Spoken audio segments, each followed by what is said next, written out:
নমস্কার, জয় নিতাই, রাধে রাধে।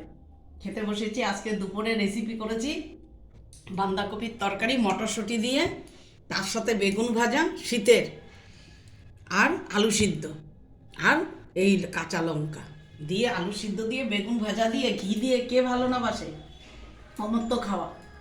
এত শীত, মানে এত শীত মানে মহারাষ্ট্র বোধহয় এত শীত নেই, এত প্রচুর ঠান্ডা এখানে। তবে যাক, অভিজ্ঞতা হয়ে গেল। শীতের পোশাকও আমাদের কিনতে হলো। জল ঠান্ডা, প্রচুর ঠান্ডা। খাবার জল পর্যন্ত মানে গরম করে রাখি, তাতে পর্যন্ত আর এত কুয়াশা, বৃষ্টির মতন কুয়াশার জল পড়ছে। তবে যাক, অনেক অভিজ্ঞতা হয়ে গেল দেখে, আর খুব ভালো লেগেছে। হ্যাঁ, এরকম ঠান্ডা তো আমরা পাই না, তো এখন এখানে পেয়েছি বলে অনেক মানে মজা এনজয় করতে পারছি।